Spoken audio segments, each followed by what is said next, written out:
Players are on the field. Time to get excited. Oklahoma's back at work trying to correct the wrongs of 2022. Look forward to 2023. We will talk it up here at the Voice of College Football on our OU Sooners live show that we provide every week, typically on Wednesday. So lock it in right here. Please subscribe and hit the bell for the notifications. Again, we have to work out schedules each and every week, but we are just about on 100% here on a Wednesday at 11:30 a.m. Central Time. But again, sometimes we've got to shift schedules. Want all of you to be informed, so please hit the bell for the notifications. We got Jason right here, and truth be known, if we don't have Jason, we don't have a show. So we're indebted to Jason for being here each and every week. How you doing, sir? Doing good, Mark. Doing good. It's nice to actually have actual players on the field and some football to talk about. We had a little bit of a lull, obviously, there between the end of the season and then the transfer portal period and recruiting, but it's good to actually talk about the upcoming season a little bit more in depth. I made the comment to somebody the other day, and this isn't necessarily good for business, but I'm always in the business of honesty as well. It's a long off season, and sure, we can rate and rank all day long, and there's plenty in a sense to talk about. But in regards to what's happening now, yeah, it gets to be kind of dry and trying to drum up, okay, how many different ways can we look at what happened last season and then what we expect to happen this season?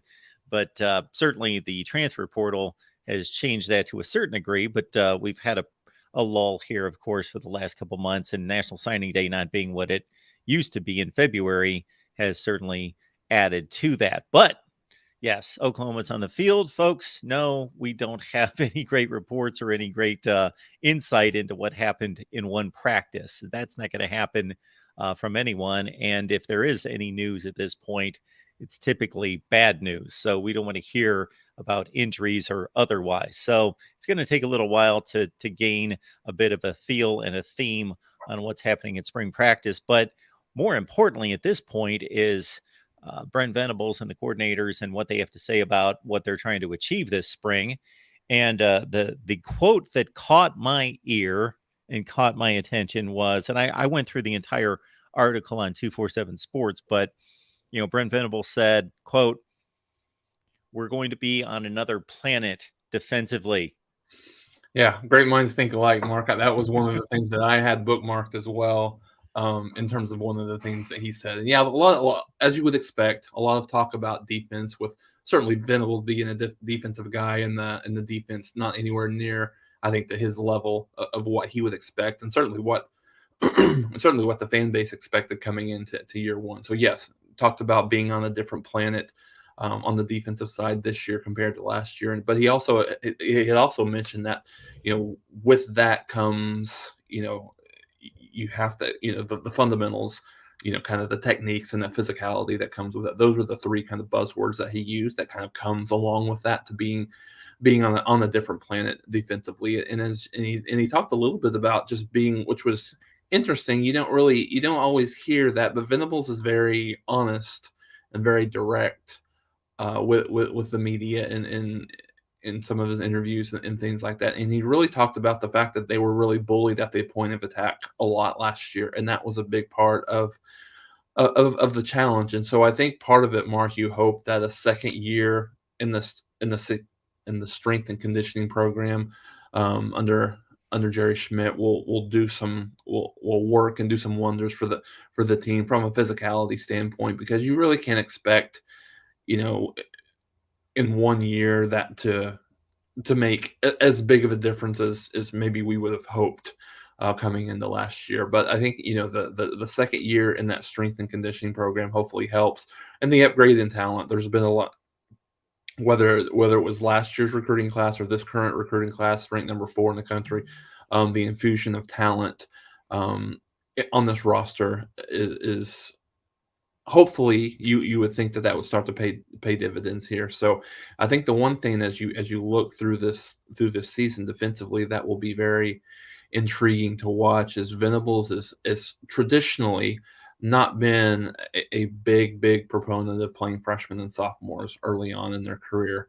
Now, he's never been a head coach, and he's never been in a position where I don't know that I would say that there's pressure on him this year, but after the season last year, and if you throw together something similar, the pressure will be higher. So I would say from a fan standpoint, there's I don't think there's any less I don't think there's any less confidence, I would say, in Brent Venables being able to, kind of turn this around and being the right guy for the job. But I would say that there's probably a little sentiment of the honeymoon is over to a certain degree, just in terms of, okay, we saw not at all what we expected as a fan base coming in. I don't think anyone ever expected that this team, would be at the level that they were, with the only going 6-7 last year.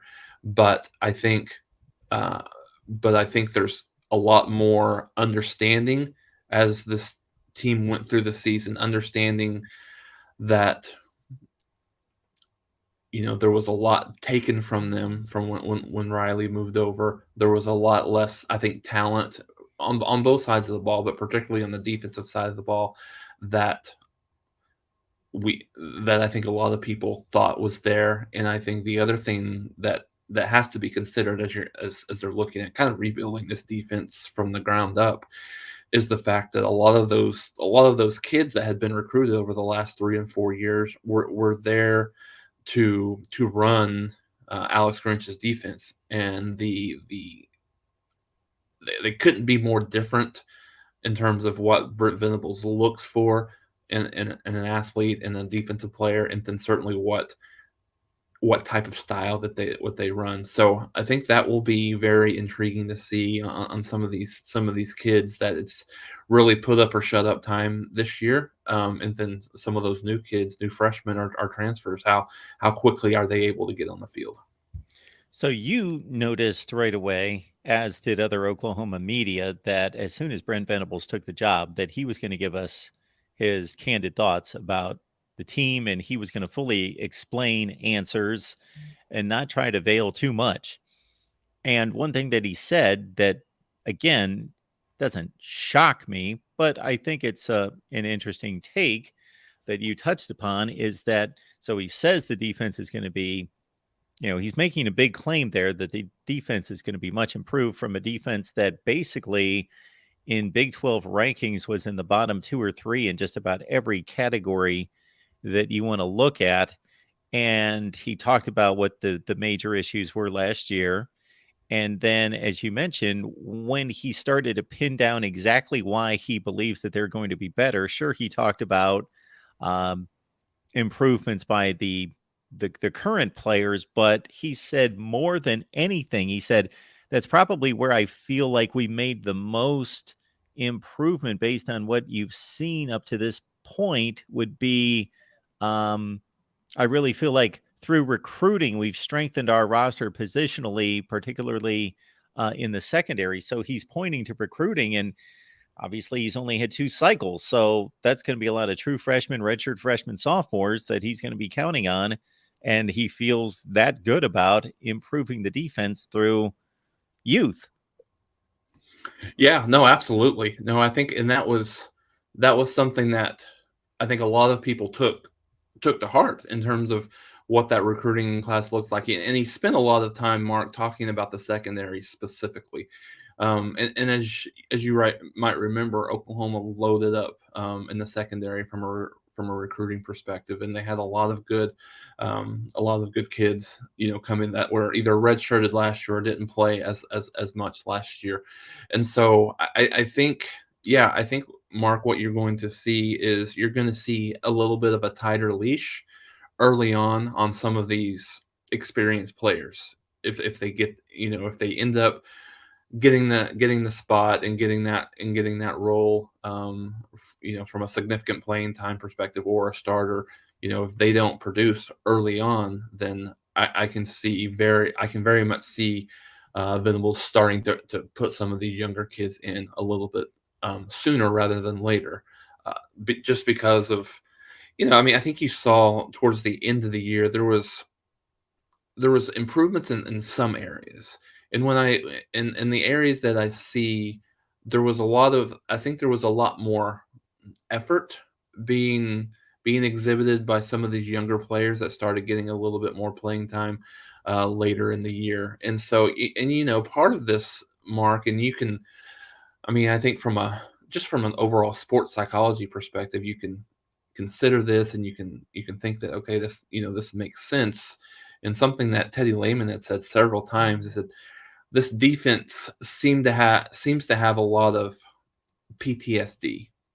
So in terms of, they've struggled very fairly consistently over the last, however long you want to say, 7-10 years, but most specifically over the last 5 years and their playoff runs, where I think a lot of times what happened this year is, they would play well for a quarter, or they would play well for a half, and then they would give up some big plays and they would give up a couple of scores, and then they just kind of got in their own heads, and so they had a lot of that PTSD flashback from the previous years when they just continued to struggle and struggle.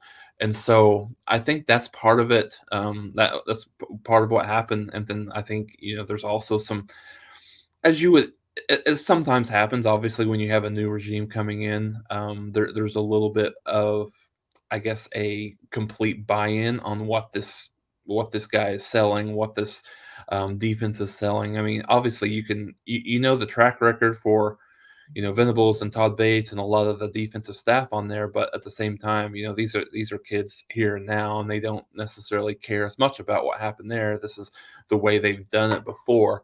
So I think in some respect, Venables was fighting against what I would kind of consider a little bit of a country club atmosphere on both sides of the ball. To be fair with what Riley did over the last few years and all the success he had, but I do think that there's an element of buy-in, and some of those younger kids bought in probably a little bit more than some of the older kids. So I think that'll be something to to continually look at this season on what that buy-in looks like from a cultural perspective. And that's something that you can obviously you see on the practice field and you see in the locker room, but it does manifest itself on the field as well. Because I mean, I think me and you were the same, and there was a lot of national and local media folks that cover Oklahoma. And I think after that Nebraska game, there was a lot of people that thought, okay, it didn't take Venables long at all to get this defense turned around, and then it just made a complete 180 really the next week, and it kind of went that way through the final the final part of the season. But when you look at it, I was just kind of looking at rough. Oklahoma was 122nd in the country in total defense last year, almost 500. It was like 400. I'm sorry, 461 yards per game, and so that's something that's going to have to consistently get better. And I know that the yardage isn't as big as the points allowed, but when you look at that, I mean, Oklahoma gave up some huge numbers on the defensive side of the ball. So that's something that we'll have to see a massive improvement across the board for Oklahoma this year. Yeah, when you look at yards given up per game or yards produced per game on offense, there's a lot of conditions that go into that. But still, if you are, let's say, the 70th rated defense in the country by total yardage, you may be, in actuality, the 40th best defense. That just because of the offenses you played, because of giving up garbage yardage late, a number of different factors, and playing good red zone defense, other things, you could actually be a much better defense than number 70, or you could be considerably worse. But when you're number 122, okay, let's say you're 30 spots. In actuality, if we knew the exact truth, if God Almighty could come down and tell us exactly what the defenses should be ranked 1 through 131, and you're 30 spots better than that, you're still bad. They were just flat out awful last year. Were they that awful? Maybe not quite that awful, but 122 out of 131. Wow, in total defense. So there is a lot to make up there. I'm Yeah. going to spitball. Sorry, Jason. I'm going to spitball one other possibility here, and I go to the gym, but that's about the extent of my strength and conditioning knowledge. I pick up a little bit here and there.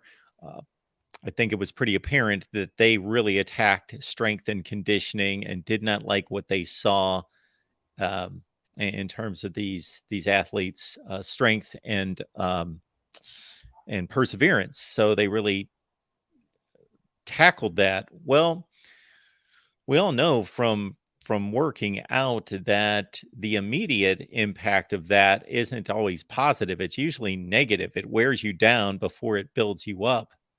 There could be a possibility that these athletes had to go through a period of time, and maybe that was just during the off season, but maybe it did extend into the season where the rigors of a much more demanding strength and conditioning program wore them down, and hopefully it will now bounce back to build them up to be stronger.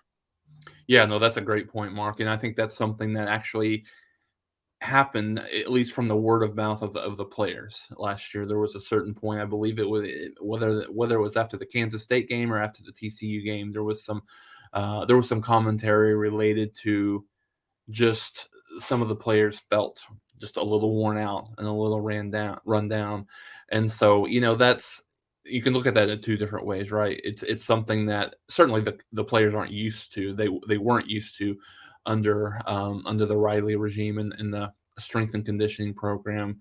Not necessarily saying it was worse or not as good as what Schmidt brought to the table, but it's certainly different, right? It's more than what they've done in the past. So you're absolutely right. I think there's a certain element of the kids not being used to it, and you would hope the hope here is now this year going through that for the second year for those second year players that they have that their bodies have come accustomed to that, and that's something that won't really play as much of a role as it did last year. And certainly you rely on depth to help that, just in terms of kids not playing as many snaps as you would necessarily need them to play. And so, no, I think that's like I said, that's a very good point, and I think that's something that probably happened to a certain degree last year. But the hope is, maybe to your point, after you do this time and time again, it gets a little bit easier, and your body gets used to that. But and just one point that before we move on, one point that I wanted to make, I was just looking at the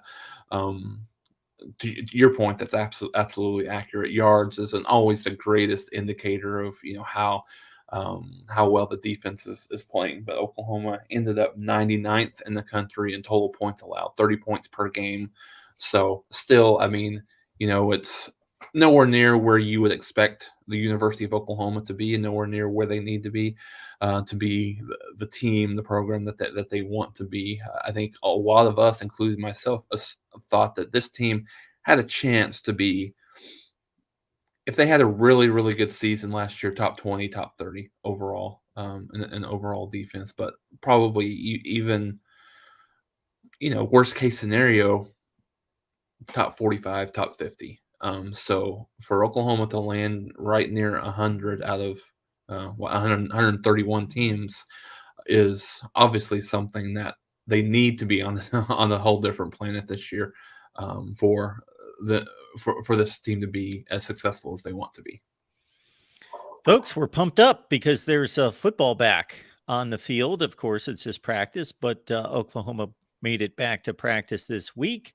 Only one day in the books. And of course, in future weeks, we hope to get more information out of camp and to discuss that. But of course, Brent Venables, as we just touched upon, addressed the media on Tuesday. And if you're just joining us, please watch the rest of the video and catch what you missed. And remember that we're here typically every Wednesday at 11:30 a.m. Central Time. Jason and I looked at the quarterback room last week. We're going to carve through the running back room and continue on through the offense and the defense in future weeks. And the running back room, of course, loses Eric Gray. He moves on after a huge season, 1,300 plus yards, and but plenty of, I got to say, proven talent at this point. Still very young players, but Javonte Barnes certainly got his hands on the football enough last season to show that he's as advertised. Yeah, absolutely. And I think it's one of those things that I think the outlook of this running back room maybe changed a little bit between the end of the season and maybe after the bowl game. So obviously with Eric Gray being gone and the yardage that you put up here on the screen accounted for I think around 41%, 44% of the total run production last year. So I think initially when you look at that and then what he brought for you being able to catch the ball out of the backfield, I think when you look at that, I think the initial reaction is that's going to be hard to replace that type of run production when almost nearly half of your run production came from one player. But I think Mark, what you saw in what Javonte Barnes had done during the regular season to a certain degree, over 500 yards rushing in a kind of in a backup role, and even in some capacity really was more of a third string running back during the top half, the first half of the season. But I think what Oklahoma was able to do in the bowl game against Florida State really had a lot of people, just very, I think, excited. I think really invigorated to what this running back room could be. So I think Gavin Sawchuk is a kid that came in the summer last year. Didn't play a whole lot, but had over 100 yards in that bowl game against Florida State. Javonte Barnes had 117, and Sawchuk had 100 yards in that game, and that's really the only game he really played. I think he had 5 yards rushing and maybe a couple of carries um, and some blowouts early on in the season, but really didn't get any significant any playing time until that game. And so Oklahoma ran for over 300 yards in that bowl game against a really solid Florida State team that had everyone playing in that game. So I think there's a lot of excitement about what this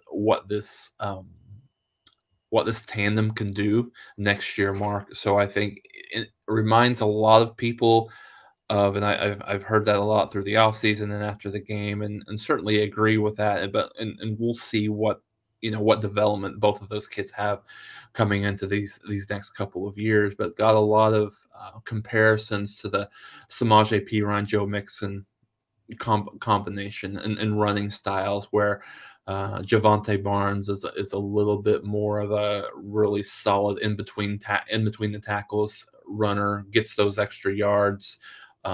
Needs to learn how to make that first guy miss a little bit easier than what he did this first year. And then what you have from Gavin Sawchuk is a guy that's a little bit more elusive, really good vision, a couple of just excellent reads and cuts in that bowl game against Florida State. One with a like a 20 or so yard touchdown run. So a lot of excitement about those two. I think you also have Marcus Major, who, just unfortunately for him, Mark, he's not really been able to make the move that a lot of fans and a lot of people thought he would be able to make. Most of it's been related to injuries. Again, last year towards the latter half of the year, he wasn't super healthy. Had some lower body injuries, and obviously with a running back, lower body injuries are the worst that you can possibly have, whether it be like knee or ankle or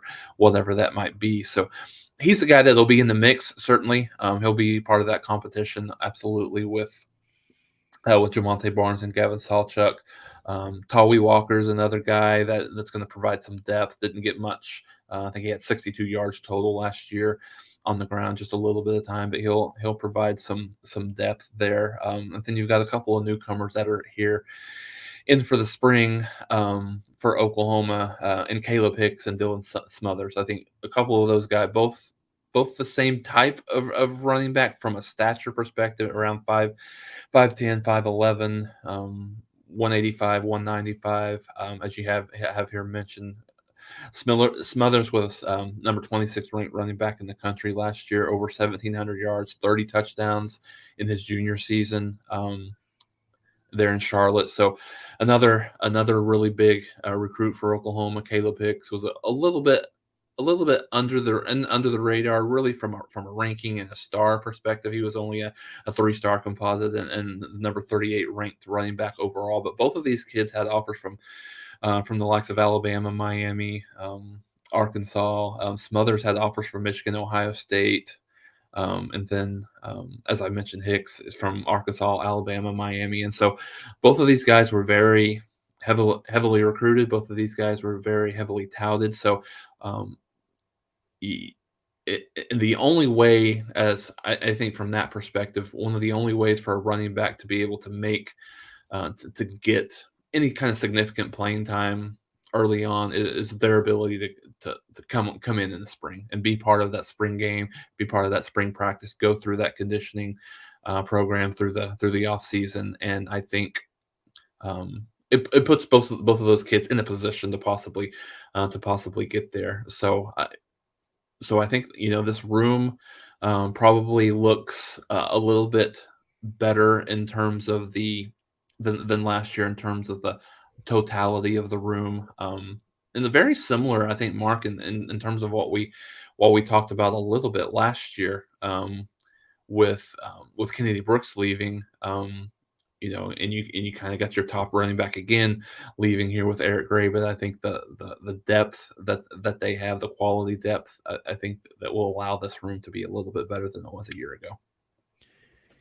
And then to extend on the running backs preview, if we're going to look at the complete running game, we have to consider, of course, Dylan Gabriel, including sack yardage, ran for 315 yards, which is a pretty impressive total. I wouldn't even want to try to guess what his sack yardage would be, but he probably got sacked 25 times, something in that range. But so probably ran for close to 600 yards.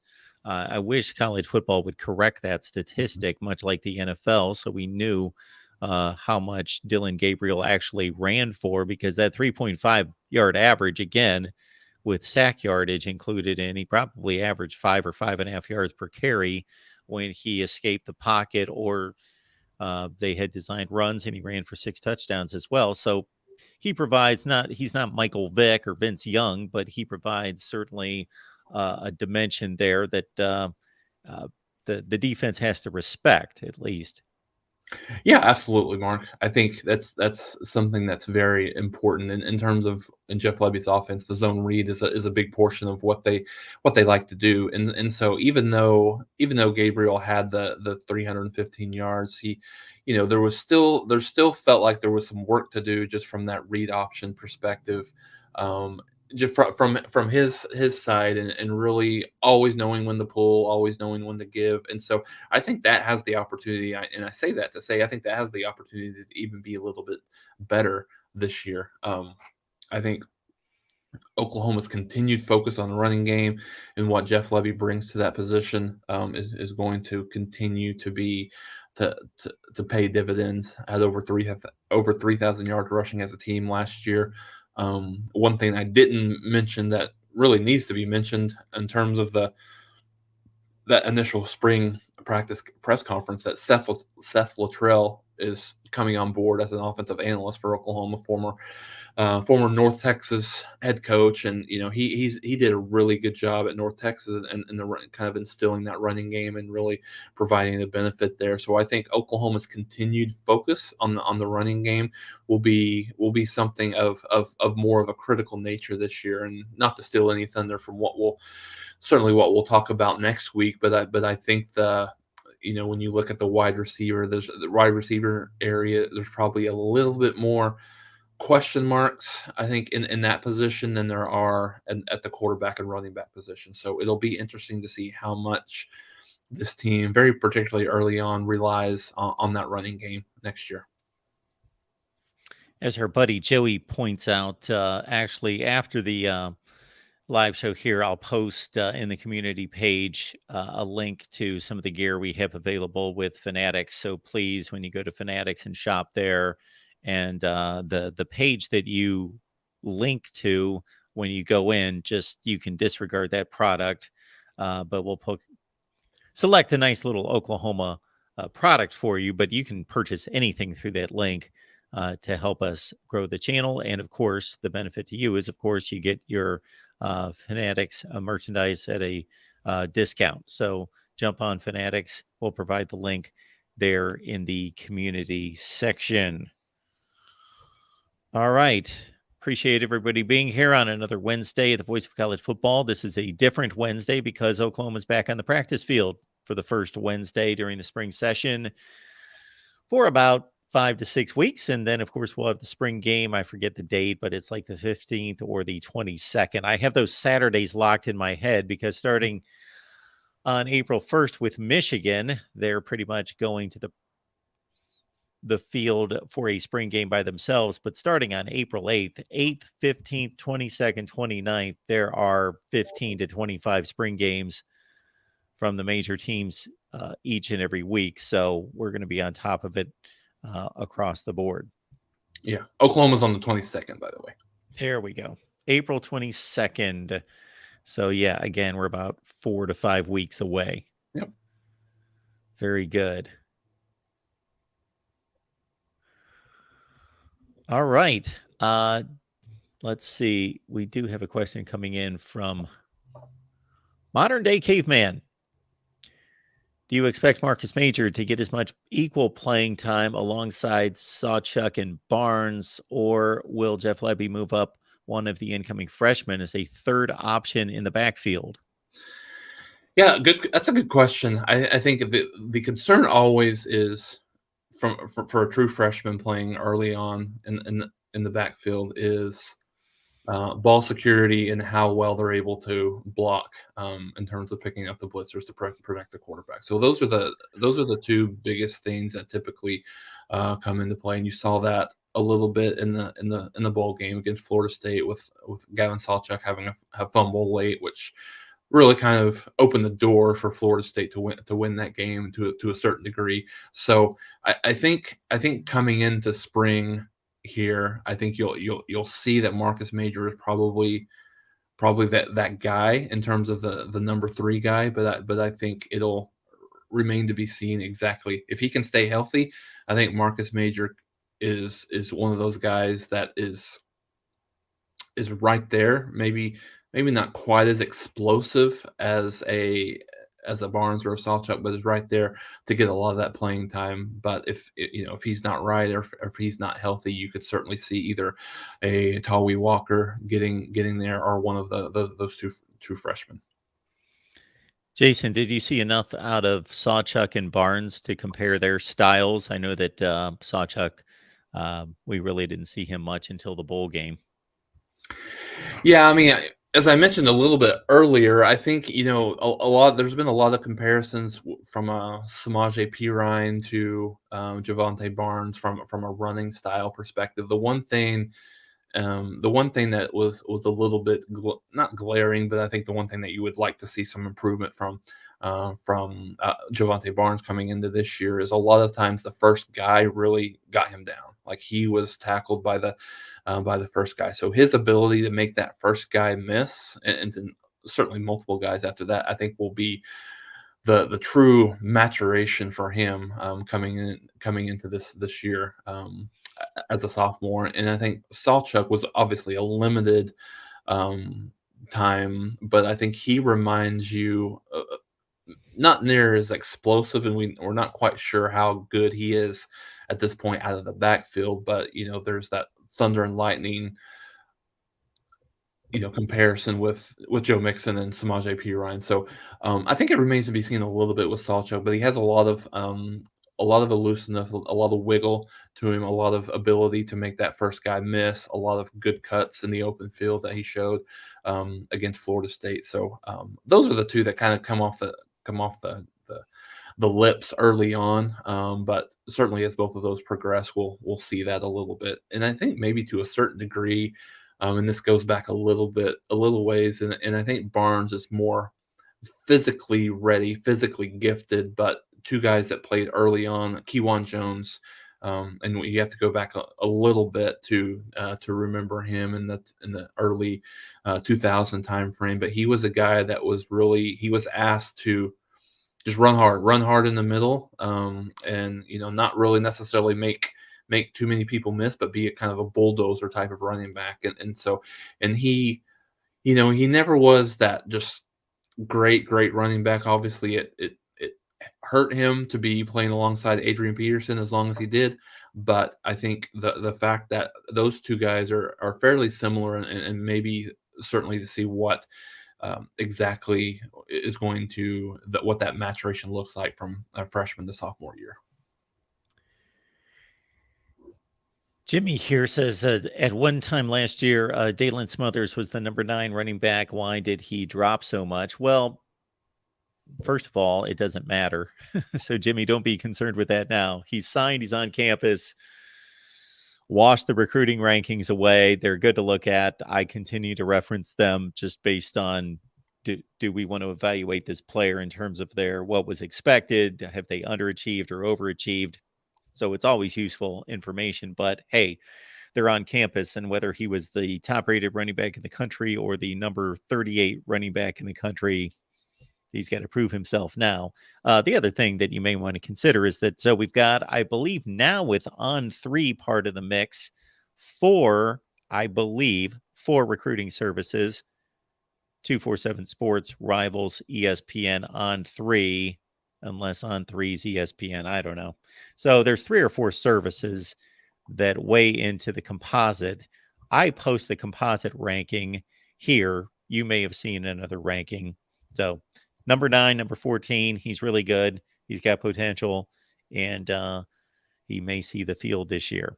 So that's where we stand there. And Mike 3883, a faithful viewer, who I got to tell you, Mike, I'm not. I apologize. I don't remember who you root for, but Mike is looking forward to this channel when Oklahoma's in the SEC. This is going to have a strange feel this year, especially again at the end of it all. And I think I mentioned this and we talked about this a few weeks ago. Well, I guess Bedlam is not the final game of the season for Oklahoma.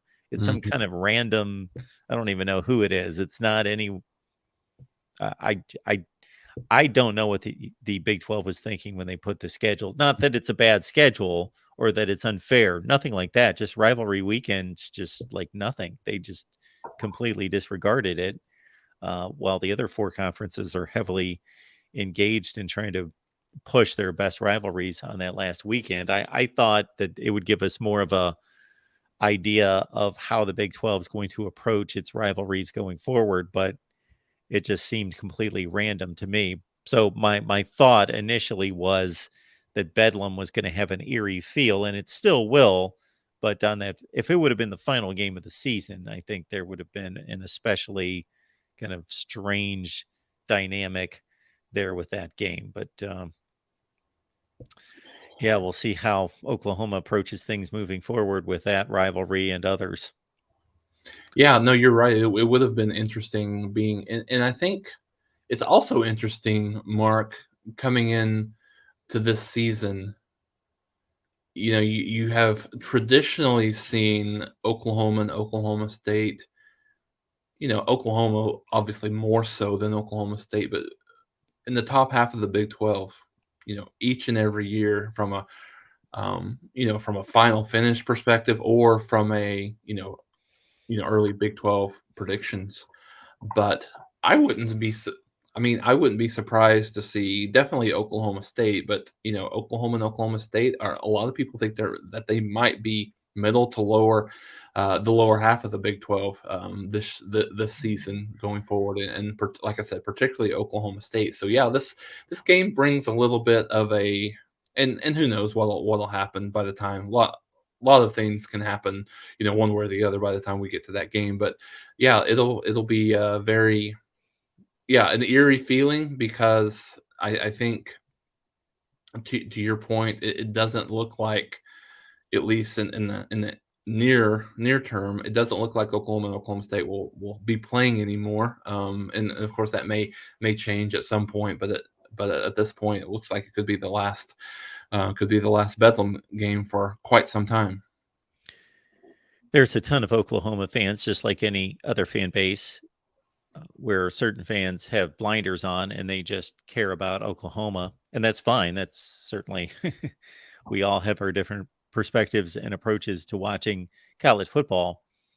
So, but I'm posing this question to a national fan. So Jason and I, we talk national topics here, and it's obvious from our conversations through over 100 shows that Jason is an avid Oklahoma fan, but watches the entire landscape, is interested in the rest of college football as well.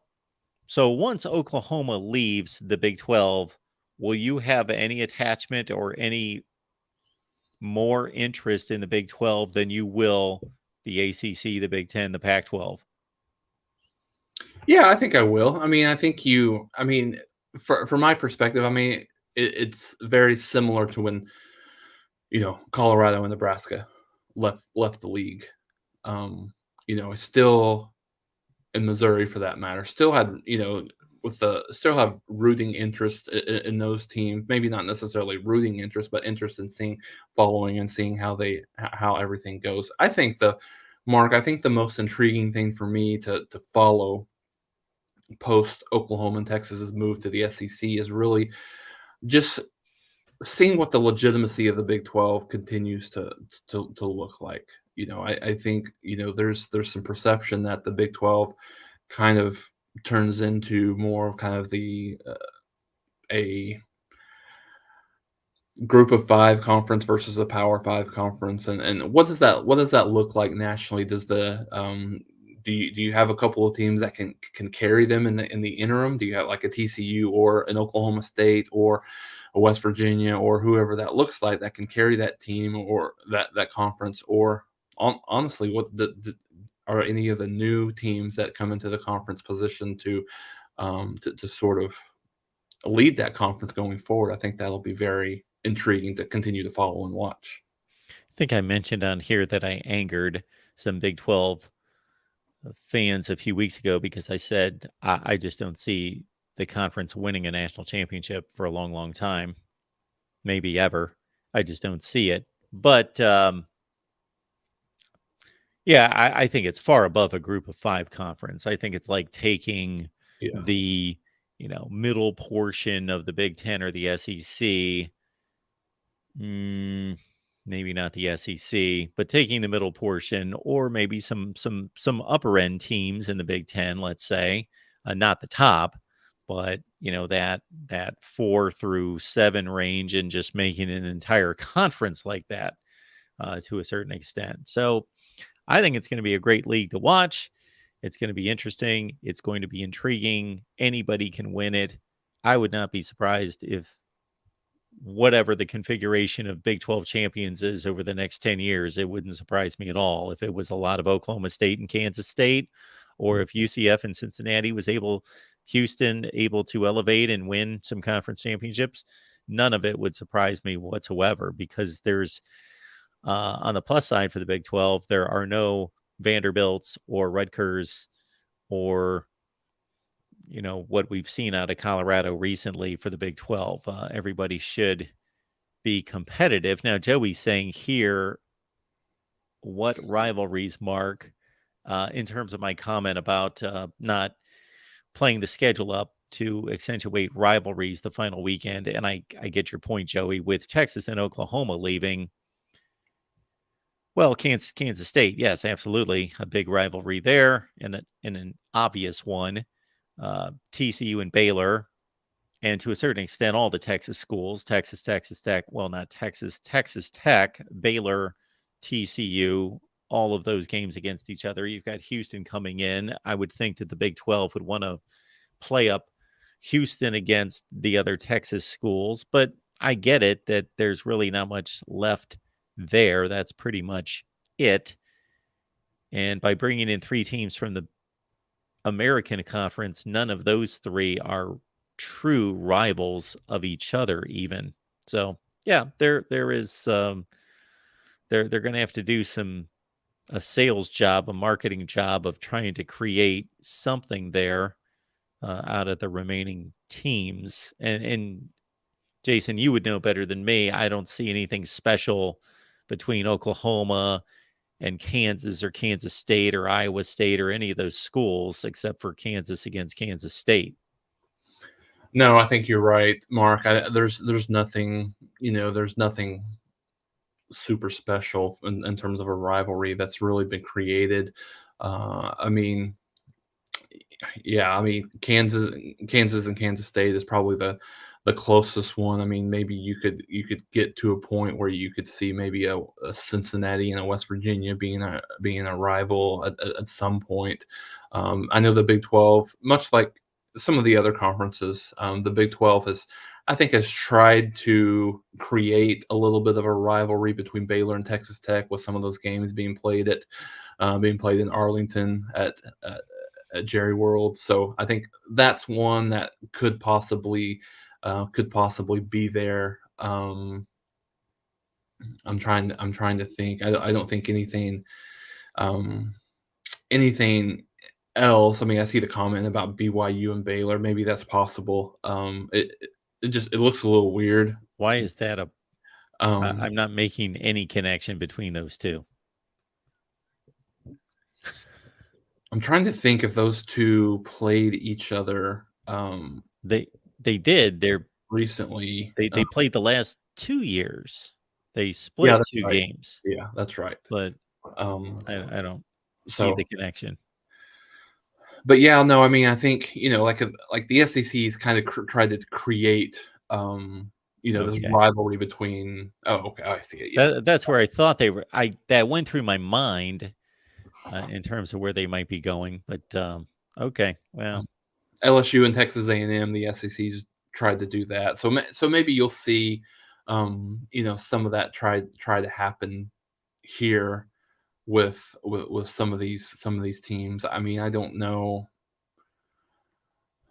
I mean, UCF and Cincinnati maybe to a certain degree because they've mhm. played, but in the past couple of for a while, both of those teams were really thought of as one of the top group of five teams in the country. So, but yeah, I think that'll be just like I said for me, it'll be very intriguing just to continue to watch and see what that legitimacy of the conference continues to be. But I have a question that I was going to pose to you that's a little bit off the beaten path here a little bit, but I mean something that we kind of brought up at the open in terms of there being a lull, and now we're in a lot of times during the early season we kind of try to create things to discuss and things like that. I think the one thing that always continues to be in my mind is the fact that college football is the shortest regular season of any sport, longest off season of any sport. Like in your mind, and I know it's different than the NFL. Things are a little bit different. I think some of these teams will worry about injuries before the season starts, and that the rosters aren't maybe not aren't as big. But do you think that we'll ever get to a point where we have preseason games in college football like we see in the NFL?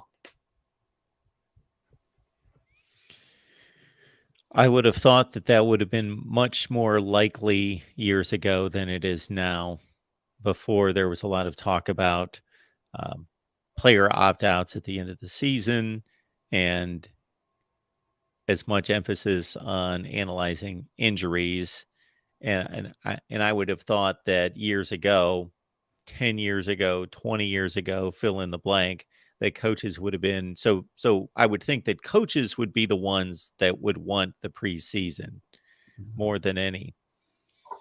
There is some money to be made, I guess, as well. So it's the TV networks, certainly if they can make money off showing spring games, they could make money off of showing Oklahoma taking on Tulsa in a preseason game. So that is a factor as well. But I got to think with the push and the trend being concern over the number of games and the injuries and the opt-outs, that we're further away from that than we used to be. Yeah, I think you're right, Mark, and I kind of I really agree with you, and I kind of think about this from a coach's perspective. And maybe to a certain degree, some of these teams that they have a game early on that is a little bit of in terms of kind of a warm up in term, like if Oklahoma, was to play an FCS or opponent or anyone like that early on. But thinking of it from a coach's perspective, if you have a big time opponent your first game, I mean, you can do a certain amount of things in your kind of inter squad scrimmages and things like that. But to me, I would love the opportunity, even if it's just one preseason game. And it doesn't have to be. I mean, I'm not saying that Oklahoma and Alabama are going to go play in a preseason game, but I'm thinking, Oklahoma plays Tulsa or something like that in a preseason game, and I think you can do some things to kind of protect the quarterbacks and protect the injury portion of it. But as a coach, I think I would love to get a good look against another team, and in a game like atmosphere before that started. But I think the thing that you had mentioned is very valid. I think we're looking to kind of extend the season a little bit, right, with the expansion of the playoffs. So probably there's not now at this point going to be as much interest and intrigue into doing something like that, really just adding more potential wear and tear to these athletes throughout the season. Modern day caveman says, will Oklahoma and Texas, this is an interesting question from the standpoint is, I don't know who else is thinking of this, but they still be under the Big 12 banner in 2024 for their perspective. I guess that would be their respective spring games, since they don't officially join the SEC until July 1st. Well, here's my thought. That TV being TV and these conferences being as strict, and rightfully so, as they are about promoting their conferences, I would think that if Oklahoma and or Texas have nationally televised spring games in 2024, so there are what are called institutionals that have to be placed in every college sports game, not just football, college athletics game that the network airs, and that's where you see the what would be considered like a Big 12 commercial, and then you see the institutional for each university that's playing the game, and the same holds true for the spring games. So I would, unless something's worked out between the SEC and the Big 12, I would think that because those two schools are still members of the Big 12 at that point, that they would be airing Big 12 promotions during the game. That would be my guess. However, everyone's going to be talking about, the storylines that are going to be talked about during the actual games are going to be talking about the SEC. So I think that's what you're going to see. Yep. I think you're right. All right.